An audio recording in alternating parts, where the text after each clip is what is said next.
Frank and Edith St. had a Bible study in their house during the week, and as this group would come together to study the Bible, a common theme would come out of what they would learn. We want to bring these truths to the people of Transcona. The idea to start a church was born from that basic desire, and Frank contacted Pastor Potts, who put the idea out to the Henderson Highway congregation that Transcona needed a church, and a few of the members of the Henderson Highway Church stepped forward and said that they would join with this Bible study group and help them start a church. The group rented a United Church in the fall of 2005 to hold their first test run service, and invited friends and family members to join them for worship. It was very exciting. All in all, they had about 50 people come out for worship, including a dozen non-Adventist friends. They knew that they had to continue holding services and began renting the Cornerstone Community Church, first once a month, then twice a month. Under the leadership of Frank St. they began to plan to hold services every week.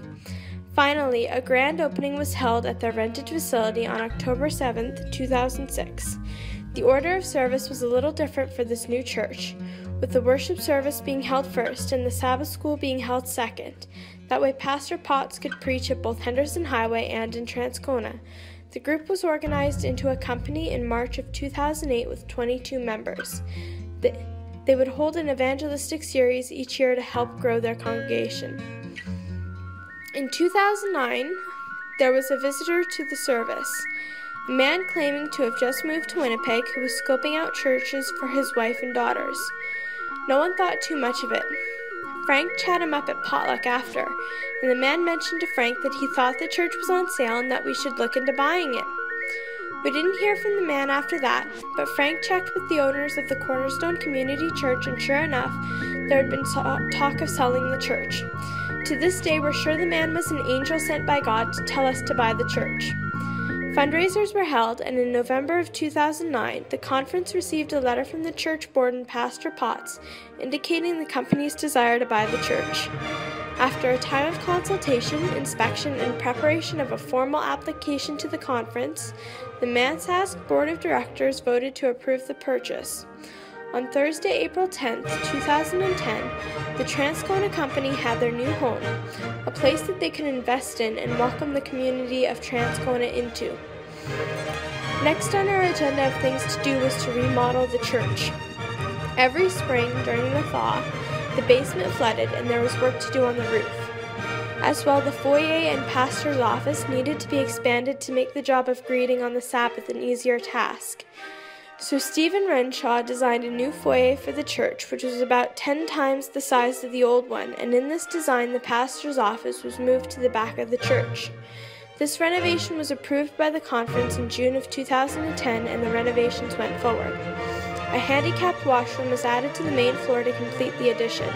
As well, the baptistry was repaired so that we could begin to hold baptisms in our own church instead of running over to Henderson Highway Church on Sabbath afternoons to hold baptisms there. Attendance at Transcona at this point had grown from about 22 members and 2 children to 50 members and 6 children. The company believed that it was time to see their dream of becoming a church come to fruition, and they began the necessary paperwork to start the process. In November of 2010, the conference board elected to accept Transcona into the Sisterhood of the Adventist Churches in the Mansask Conference, and a date was set for the organizing ceremony, February 19, 2011. It was a beautiful day that day. Conference President Ron Nelson and Executive Secretary Colin Ockery were able to join the company as guests. The church was full to capacity, with the children even having to give up their seats and play in the foyer so the adults could enjoy the service. There was special music by Christine Wallman, the Transcona Choir, by a group on steel drums. After Pastor Potts reviewed the church history and Pastor Nelson gave us a special message for the special day, Colin Ockery read the names of the 51 charter members, who all affirmed their request to be part of the newly formed Transcona Church.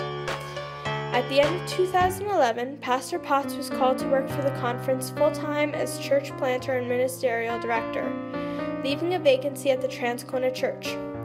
The conference appointed Pastor Elmer Manzanares to his position, and the church welcomed him, his wife, and their 3 lovely boys with open arms. As Pastor Elmer is also the leader of Nueva Esperanza, he only spends every other week at the church, and the congregation relies heavily on lay leadership to provide for the times when he is absent. In late 2011, Frank St. Bernard, the company leader who was responsible for leading the early group of church planters and the head elder of the new church, fell ill with cancer. He still managed to bring sunshine to the church every Sabbath despite his condition. We watched his brave struggle for a year before he finally went to sleep on September 23, 2012. One of the ways Frank ensured not to burn out from all the stress leading the church put on him was to take a trip to Trinidad every year to go home, and he decided in 2010 that he was going to bring a piece of Trinidad home with him in the form of steel pans. These are drums that you beat with rubber mallets, and they make a clear ringing note. He brought back 3 pans that year when he went, a tenor pan and a set of baritone pans. Brianna Pullis and Stephen Renshaw took pan lessons every Sunday with Rudy Jacob for about 6 months before the lessons had to be put on hold when Brianna went to school. The trio would perform spiritual songs for special music on Sabbath mornings and even performed at the church inauguration. In 2015, after a 3-year hiatus, Wilma Lewis, the music ministry coordinator for the Transcona church, convinced Rudy Jacob to procure more pans for the church and give a budding group of pan musicians lessons so that the ministry could be revived. The ministry went from 2 students on 3 pans to 5 students on 6 pans, for many of whom this is their first musical training. Children's ministry has also been growing. In 2007, the children's ministry started with 2 children from the same family. In 2010, we had 6 children from 2 families. This number rose steadily from then on until 2014, when we saw 15 children and youth attending church every week. At this time, Pastor Elmer held 6 months of baptism classes during Sabbath school, which caused 7 of our youth to be baptized. This led to the division of Children's Sabbath School into a children's and youth class, so that the different ages could be targeted with lessons designed to nurture their spiritual needs. In Sabbath School, our theme song has always been, "We are His Hands." It goes, "We are His hands to touch the world around us. We are His feet to go where He may lead. We are His eyes to see the need in others. We are His voice to tell of His return. We are His love burning in the darkness. We are His love shining in the night." That small Bible study group at Frank and Edith's house built this church to be a missionary church, to rely on the members, not on the pastor, to equip the people to spread the gospel to their friends and neighbors, to be God's hands and feet in the world around us. This is our vision for the past. This is our vision for the present. What is our vision going forward?